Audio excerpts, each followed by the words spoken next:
Hello there. Welcome to this episode of Force Ghost Conversations.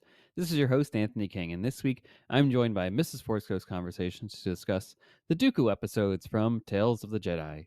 If you're a fan of the podcast and would like to consider pledging your support, there will be a link in the episode description for you to check out the various tiers offered. Also, please be sure to check out our T Public store to buy some Force Ghost Conversations merchandise. And without further ado, it's time to gather around the campfire for some Force Ghost Conversations.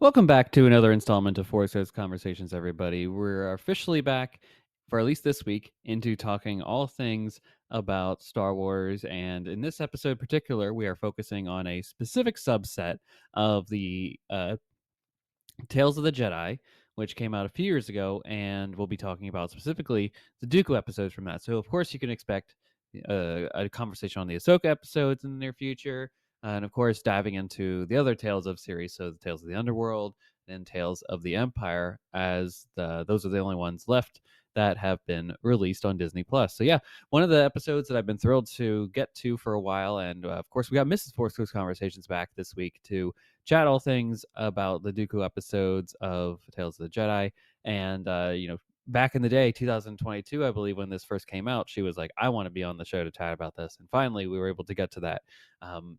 Time doesn't matter. We were able to fit it into the schedule here and thrilled to have that conversation for you on the other side of this break here. But we do have some news in the Cloud City Gossip section to tackle before heading into that. And I did want to note a few things here. So we got a release date officially for Visions Volume 3. So October 29th, we'll see the release of that on Disney Plus, of course. And if you want more details about Star Wars Visions Volume 3 and some of the artwork and some more just insights about the next set of kind of short form content that is coming with that, you can go to starwars.com for a full breakdown on that kind of information. Very excited for Volume 3 and also excited to chat about that as well as Visions Volume 1 and 2. They've been really great so far and really can't wait to see what else they got cooking over there. Additionally, we got a new trailer, poster, and release date for Lego Star Wars Rebuild the Galaxy Pieces of the Past. So basically a Rebuild the Galaxy Season 2, Volume 2, if you will, a continuation of that story. So the release date will be September 19th. And of course, you can go to the Star Wars YouTube or any social channels to check out both the poster and the new trailer for that.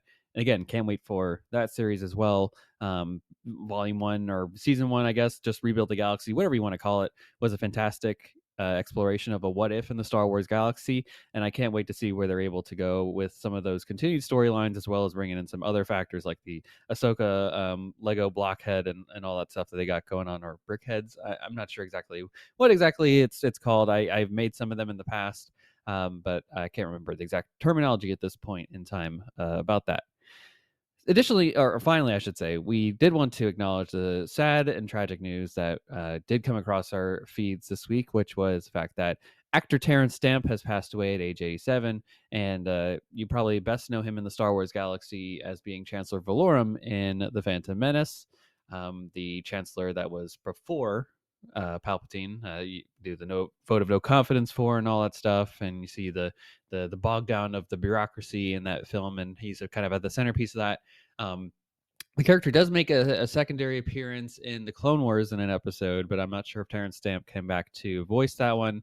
So the character has had some life in the overall Star Wars galaxy, but again, yeah, primarily just the couple of minutes, maybe minute, less than a minute of screen time in The Phantom Menace.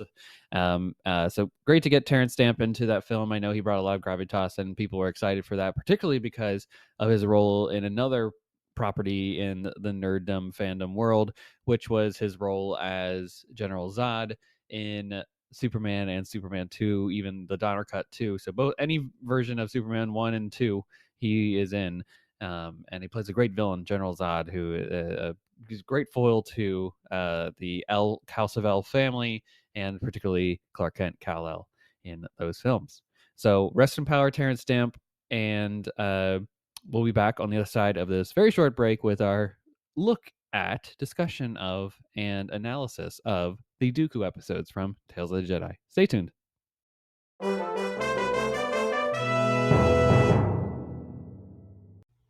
Welcome back to the podcast, everybody, and we're officially back in for just a hot second here, Star Wars talk, and I hope you got a chance to listen to last week's Light and Magic Season 2 full breakdown episode that we did there, and it's time to tackle one of the long-term projects that's been on the whiteboard.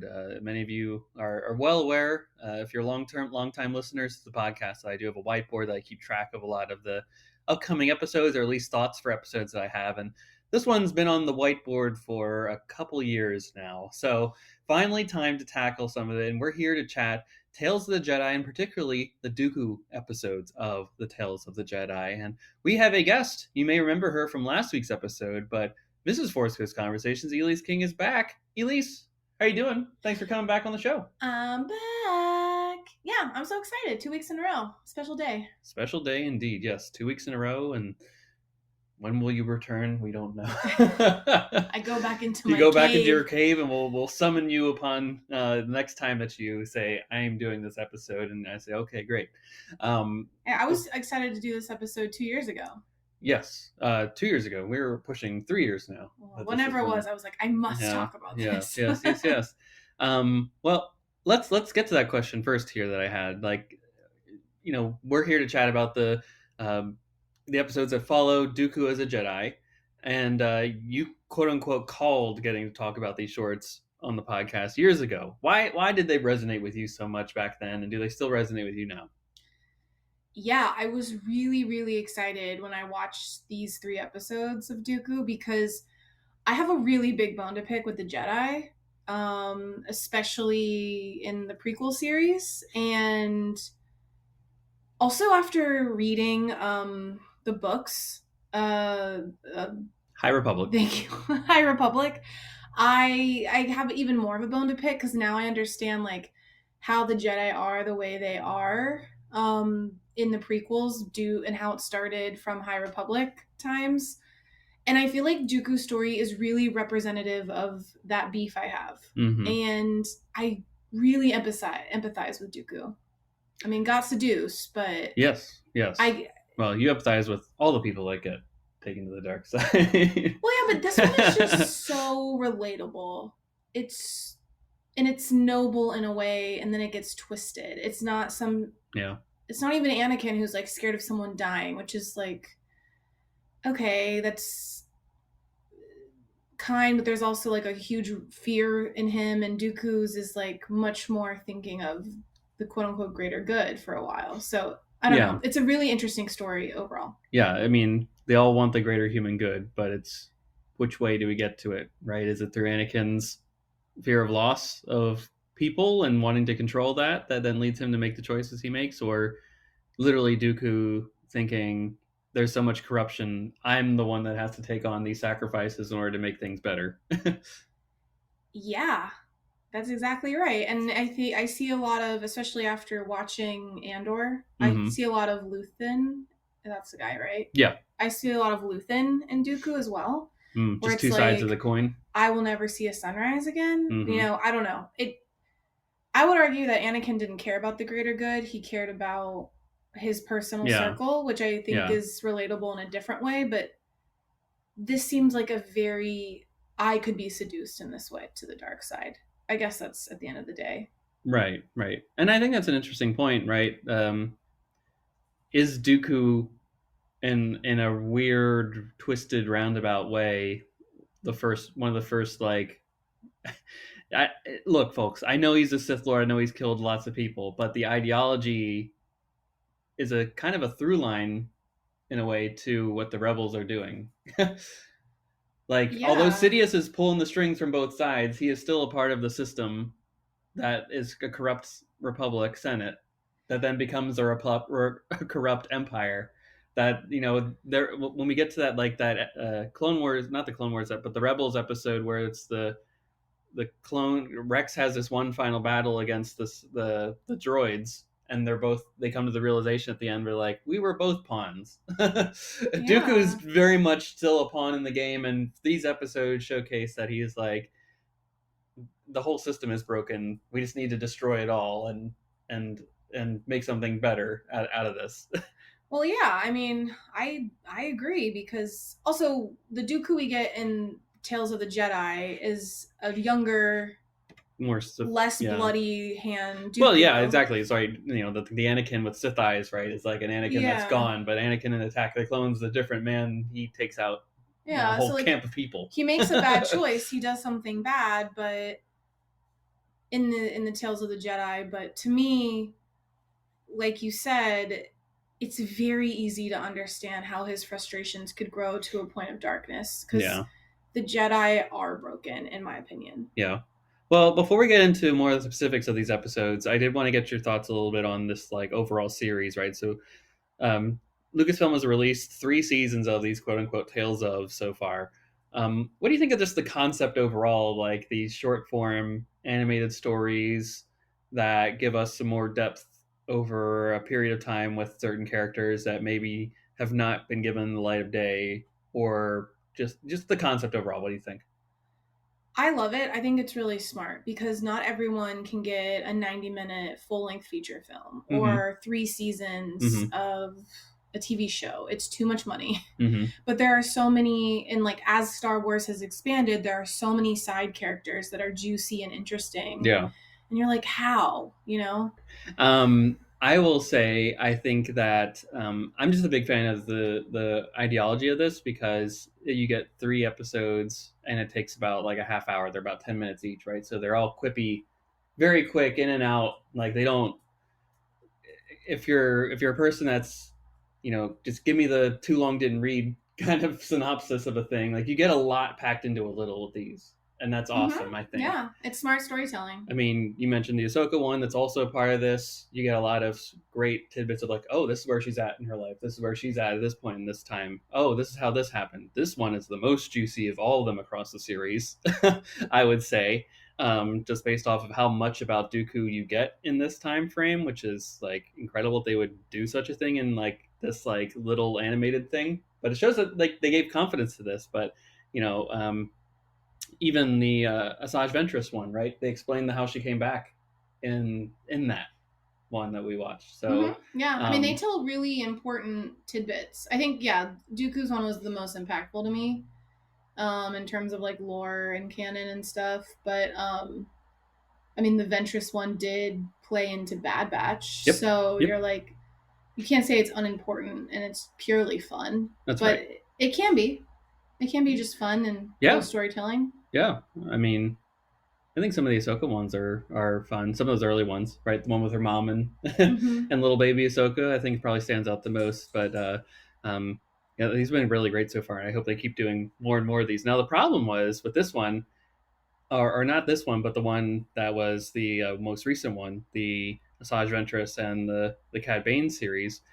It comes out again on May 4th, which was a week after Celebration. Revenge of the Sith 20th anniversary was out at the same time. Andor season 2 is in full swing with 2 episodes pretty much out by that point. And Light and Magic season 2 had dropped. And space it out, Lucasfilm. What are we doing here? I think they were so beholden by dates. And so I don't know. I agree with you. I mean, you could have made Revenge of the Sith Star Wars Day. Like it's very easy to space it out, because I think these stories got lost and they're just like seen as kind of throwaway now. Right. So this first episode is titled Justice, and it shows Dooku and his Padawan Qui-Gon Jinn attempting to handle a hostage dispute on a remote planet with a corrupt senator's son held in the balance. And it seems like Dooku is already somewhat jaded with the corruption in the Senate at this point, but this endeavor makes him start to force choke the corrupt senator when a push comes to shove. How well do you feel this episode really does in kind of introducing us to the start of Dooku's downfall? Yeah, I will say this series does a good job of like making the quote unquote good people despicable. Like the senator is just such an ick. The ones that you think should be good are not necessarily, and it makes us question everybody. It did make me sad that to see like how ingrained in the Star Wars, like in the Jedi Order world and the world we know of it, Dooku was in. Like Qui-Gon as his Padawan, Yoda as his master. Like he was a key player. And I think that's missed a little. I didn't understand that as well outside of like the Yoda Dooku battle. Yeah. But this like really hit home the emotional loss of what he experienced in his relationships, and then also, you know, what they lost in him. He was respected and I would hope loved in some way by his peers. But to me, yeah, I mean, it's a good instance that shows he is starting to blur the lines of what's acceptable, because if you look at like the pure Jedi idea of how to move forward in your life and the actions you take, force choking is against all of that. Yeah, right? I mean, you don't see Jedi do that. You don't see Jedi of old do that. These warrior Jedi that they have become, I think they Anakin do. will certainly do it. They do force. I mean, in the fights, we've seen a lot of Jedi force choke. They're not purely shields and defense. They are offense. They are warriors. They are killing. Yeah. And so, to me, it's like not so much the nature of a force choke, but just that it's starting to blur on who the enemy is.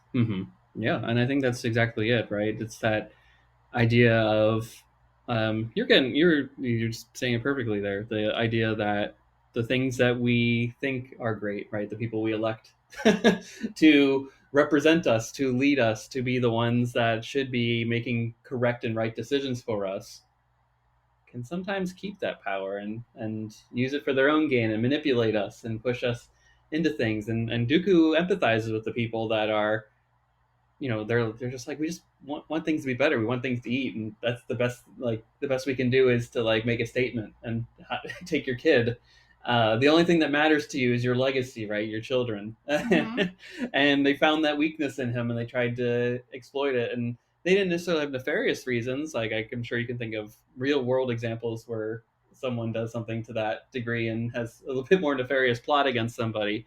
But in this case, the villagers don't, and it just leads to this altercation there that results in some death, and it's just sad to experience such a thing. And unfortunately, it does in this case lead to the senator's kid is like, hey, we're gonna do better here.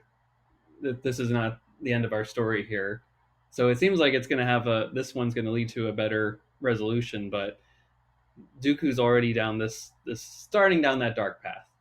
Well, in the positive resolution at the end, you could say gives Dooku permission, like the end, yes. The means justified the end.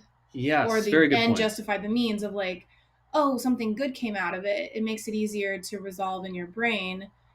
I would also say like, okay, like if let's do the flip side.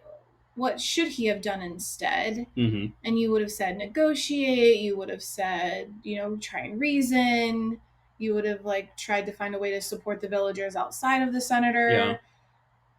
And unfortunately, all of those are either one, ineffective, or two, temporary. And sure. So there is a level, if there's a line a Jedi won't cross, that you leave suffering to exist because you can't cross a line to fix it. Right. Which in most cases is the right thing to do. Yeah, that's a very good point. But there's a reason humans love a vigilante. Because they take matters in their own hands. And justice doesn't win most days. So, I don't know. It's just really relatable to me. And I think that's a fair point, too, is like, it's a younger Dooku, but he's not the youngest spring chicken either in these episodes either, from what I can gander. No. So, like... he's just less bloodied. You know, less white in the hair in these episodes. But, you know, what we're seeing here is basically that, like, who knows how long it's been, like 20, 30 years that he's been doing these kind of border disputes and these types of hostage situations and other things like that, where he's noticed other types of corruption, whether it be the Senate or just on planets and stuff like that. And how many times has he seen it not go the right way, right? And that just makes one jaded, and I can see the trickle down effect that eventually be like, I'm tired of this, I'm gonna choke you here. And like he hit his breaking point. Did he hit his, it sounds like he hit his breaking point at this venture.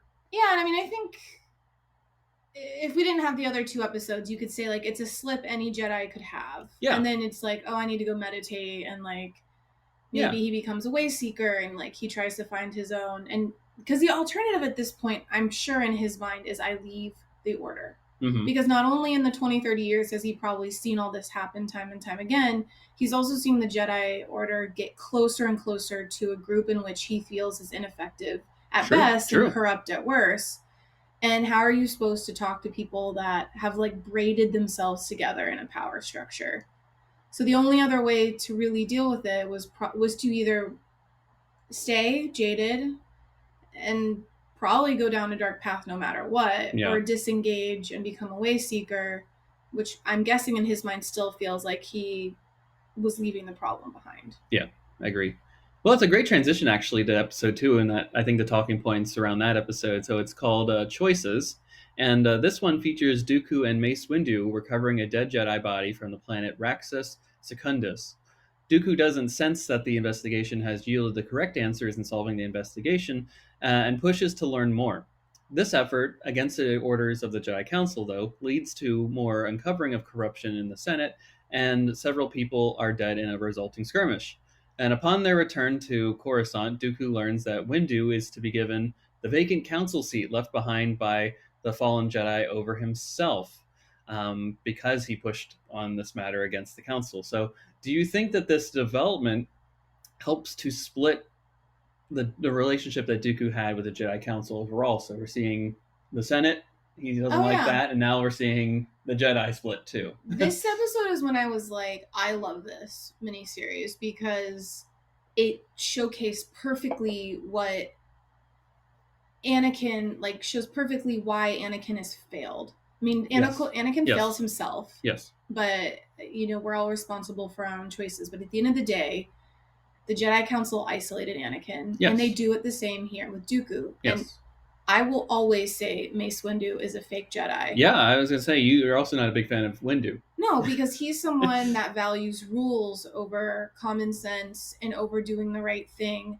The only time his own agenda too, right? His own agenda. The only time I ever felt something was when he felt connected to animals in the one show. Maybe it was, I don't remember when it was. It was a Clone Wars episode. It was a Clone Wars episode. And I was like, oh, he's human, because he definitely acts like a giant butthole, mm-hmm. and is so against, to me, the spirit of what the Jedi try to embody.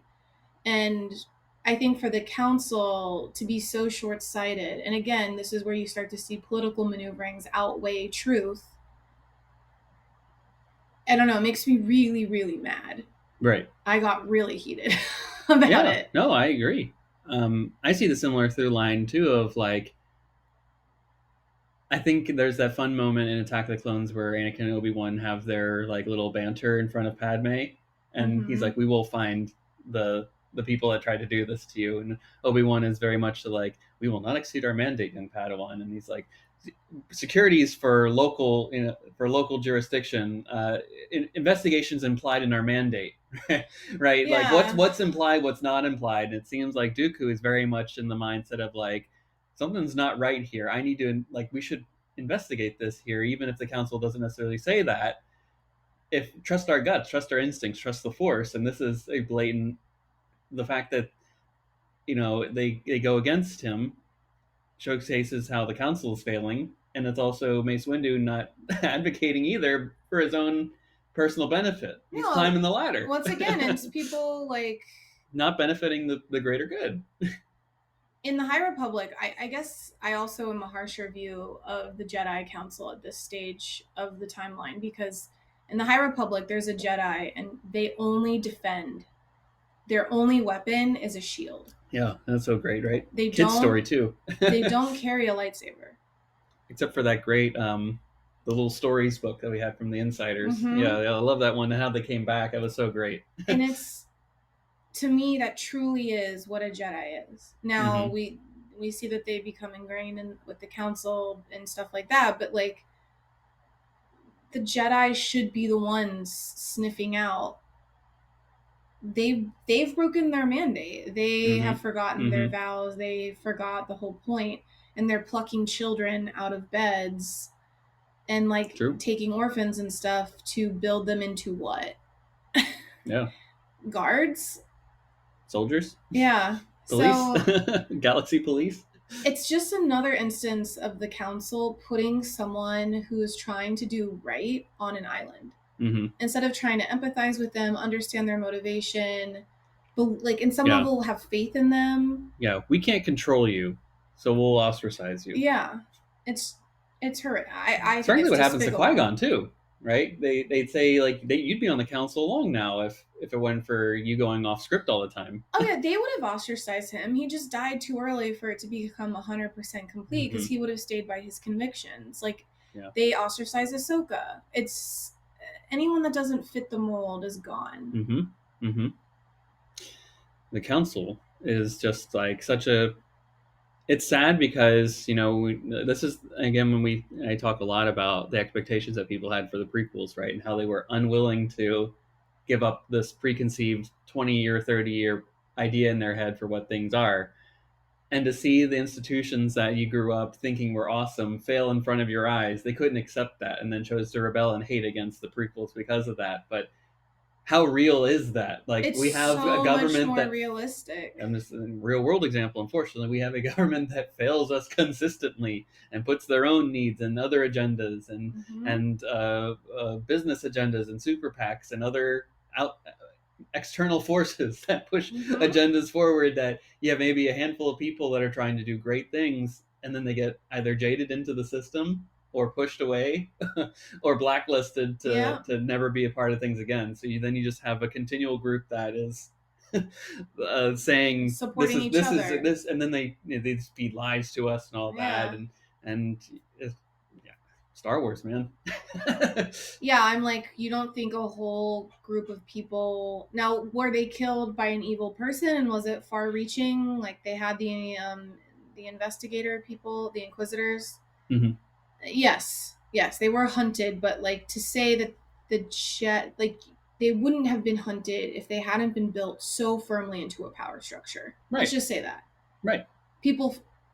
Regimes topple, and if you build yourself within a regime, you will topple as well. I'm not saying like they deserve it, but they forgot who they were. Absolutely, and that's why I always say like the prophecy, right? Bringing balance to the Force means zero out. Right? Zero out the Sith, zero out the Jedi, and start anew. Yeah, people who don't like that they're gonna be a little heated by this episode. And they might, and feel free to reach out and have that discussion with us. We're happy to have that, but they even say that right there, prophecy misread could have been right in Revenge of the Sith, and they looked at it from a certain point of view of this is favorable to the Jedi, right? But in reality, it was, or at least in my interpretation of it, it's a zero out of everything. And that's what Anakin does. It's not the way they want it to be, but it certainly is a zero out of many ways. They've lost sight of their way in the Force. Yep. Yeah, I don't think it's very intentional. George gave us looks at chinks in the Jedi armor, and then Filoni continues that. There are so many people that are disillusioned by who the Jedi have become, and you see it start. I think that's also why the High Republic's so important, because you see these people over and over again be like, I'm suffering as a Jedi, I'm hurting, and I'm trying to figure out, and I'm in the midst of death and chaos, and then you just tell me to meditate. Yes, we must, but like where's the humanity? There's no humanity in Yoda's therapy session with Anakin. Don't even get me. He's too old to be so dumb. Talk about another ostracized person too, Anakin, right? The chosen one is literally belittled and discriminated against within his own order. Mace Windu feels threatened by him this whole time, and then thinks he can manipulate him into doing the dirty work that is not Jedi at all. They're literally presented with like indisputable facts that this guy is probably the chosen one, and because of some dogmatic viewpoints, they're like, nah, we shouldn't accept him into our order. He's too old. We can't control him. Yeah, exactly. He has feelings. We can't unlearn these things. We have to mold them from the start. It's the only way it can be done. Mm-hmm. And the fact that literally what could be their messiah of sorts is like, we'll push him away. Nah, no. Well, that would have meant for him to truly be the chosen one, they would have then had to willingly give up power. Yeah, and that's frankly, the council was not going to do that. Yep, and when Anakin and Sidious have that conversation at the opera in Episode 3, and he's like, the Jedi are selfless; they care not for power, and he's like, sure they don't. The Jedi do not. I mean, that's what makes the Emperor so convincing, is because he tells half a truth. Mm-hmm. He takes the half truth and twists it just enough to make you believe it from a certain point of view. Yeah. And everyone does. But in everything he says in the part with Anakin, you're never like, he's not wrong. Yeah, he's just not feeding wrong. He's not feeding you a bucket of total lies. They're just different perspectives on the same the same issue. Yeah. Speaking of Darth Sidious, the last episode in the Dooku arc, titled The Sith Lord, shows Dooku's ultimate transformation into an apprentice for Darth Sidious. It shows how much Dooku was involved during the time of the Phantom Menace and the Sifo Dyas plot, removing the Kamino information from the Jedi Archive, and ultimately working with Sidious. A climactic battle ensues with Yaddle, leading to her demise, so that explains where she's at in the rest of Star Wars. And let's get to the questions here. What did you think of the inclusion of Yaddle here, and also seeing Dooku's rise as Darth Tyrannus? Oh, what a badass name. Darth Tyrannus? Darth Tyrannus, yeah. I know. It doesn't get said enough. Let's just say that. Count Dooku is it's a cool name too, Count and all that. Yeah. Like, he has family ties and lineage and all that stuff, and makes him a count. But Darth Tyrannus is like... it's really badass. Every Sith name has been great. Darth Sidious, I think, is right there. It explains exactly what it is. He's Insidious. Vader is great, just for the title of it all. Maul, Darth Maul, and Darth Tyrannus. These are awesome. Yeah. Way cooler. Maybe the only bad one you could argue is Darth Plagueis, because what is a Plagueis? But it's Plague. I am a smart person. You just had an epiphany. I just had an epiphany as I said it out loud. So there have been no bad Sith names to this point. Strike that from the record, everybody. Darth Tyrannus, go ahead, Elise. First of all, I love any part in a movie or a book where the bad guy gets to explain everything he did, or we get to see how it happened. James Bond, they go back and show all the hidden things that we didn't see before. So I love seeing Darth Tyrannus go to Kamino and do all that stuff. I also just think what amazing storytelling George Lucas gave to give just enough, right? It's that tip of the iceberg. You just really don't even think about it after you hear that there was someone who went there, because then you're just caught up in the consequences. Sure. But it's so interesting to me, and it was really fun to see. I thought the fight with Yaddle was really heartbreaking. To be honest, I don't have any connection to Yaddle. I didn't know who she was. No, that's fine. I know you were oh my gosh. I mean, it's just one of those characters that are on screen for half a second in The Phantom Menace that when you watch it over and over again, you have to kind of make up a story in your head of that. Yeah. So there are tons of characters across all of Star Wars, so that when you're oh, Yaddle's got a moment in the sun. Yeah. And she doesn't talk like Yoda, so that means just Yoda just chooses to speak like a backwards person. Which makes me look down on Yoda even more, pun intended. Yes, as you will. Yeah, I thought their dialogue was heartbreaking. Mm-hmm. Yeah. To just see Dooku, I understand. And he just lost Qui-Gon. I don't know. I just really empathize with him, and Yaddle had a warm presence on screen somehow, and me not having any sort of emotional connection to her, I felt a warmth, and I was oh, she might be what the Jedi should be, and she's lost in the machine. Yeah, she even said, I'm resigning my seat after the events of the Phantom Menace. Yeah, so I don't know. I felt it was really tragic that it was her, right? Because if it was Mace fighting him, I'd be honestly, don't feel anything. But like similar to Anakin having to kill the children for George to be like, no, he's bad. Like you can't excuse this. Like it's really terrible. Him killing Yaddle, I felt was just so heartbreaking, and it really, like, she was pure enough and kind enough that it really cemented that he could never go back.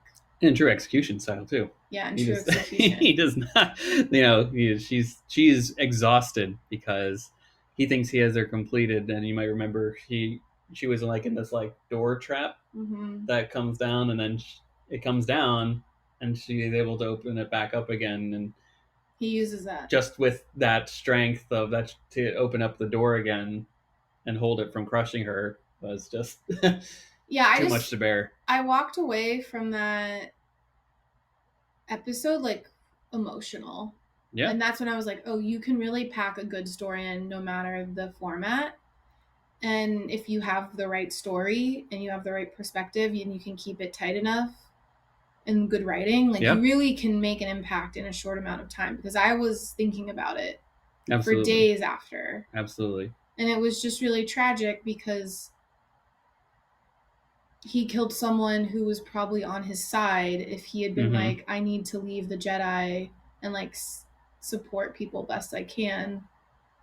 Maybe at least he's too far gone. But he's too far gone. He's been seduced. And two, that's not big enough of change for him. Yeah. Yeah. That's the, like, I need to do this for... It's the only way to do it on the grand scale. For the thing that I want to have happen, this is the only way forward. And then that whole scene of like seeing the cost he gave to leave the order made his death even more sad, because it's like that. Yeah, and he's a pawn. And he gets killed the same way, right? That execution style. Yeah, he gets killed execution style. It's at the beginning of a movie. He's not thought of again. He was like, oh, bad guy until he wasn't. The pawn until needed. It truly showed a pawn, and it just made me sad for him because it all went wrong. Everyone's a tragic story. The Star Wars is tragedy. Yeah, and Dooku really is tragedy, because I relate on why he left, but he also did many bad things to leave. Yeah. We're definitely a war criminal. We're not excusing war criminality here. Definitely killed a lot of people and was responsible for continuing a war galaxy-wide for years. Dooku is a good reminder that not every enemy is like a psychopath who just loves killing. There's usually a very relatable story as to how suddenly you don't even know how you got where you are. Yep. It doesn't happen overnight, but it can happen over a course of 30 years. Yeah. That leads one to be where they're at. So it's very, as a real world perspective, just you never know the impact you can have on someone else. Yeah, exactly.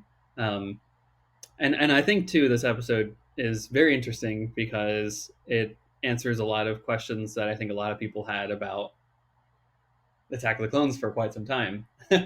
Who got rid of, like, of course there were fan theories, right? Yeah. And a lot of headcanons surmise that Dooku was involved in, but to see actually a confirmation is great.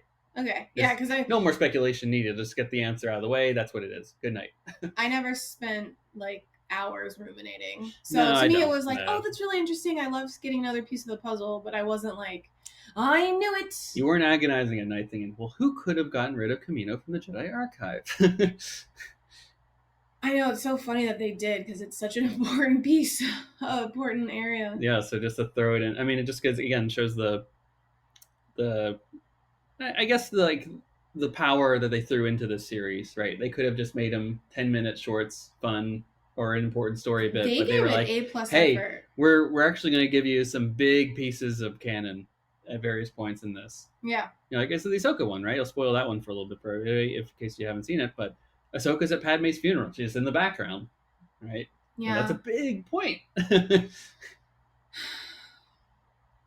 Just so sad. It is very sad. And speaking of sad things, my last question for you, Elise. Is there anything left of the Dooku story that you would like to see? Or do you think we have enough that you're like, I have a great sense of this character.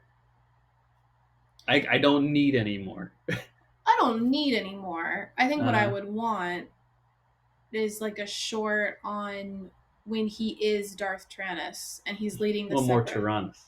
Yeah, I would like to see, because with Kenobi we start to see Darth Vader's agony and conflict within. Yeah.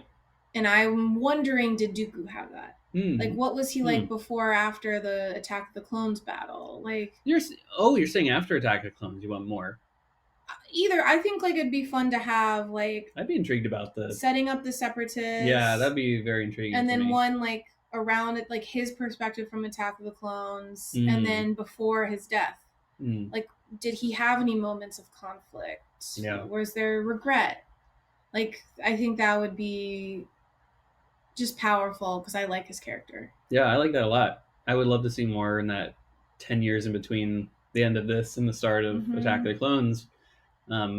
What political deals were going on behind the scenes? What details was he telling other people about his time in the Senate that then led them to leave, or not the Senate, but in the Republic, to then leave the Republic as is and then form the Separatist Alliance? Yeah, and Dooku's story is a good reminder that like the Separatists weren't bad in the sense of their cause was just. And literally, they are leaving the Sith Lord.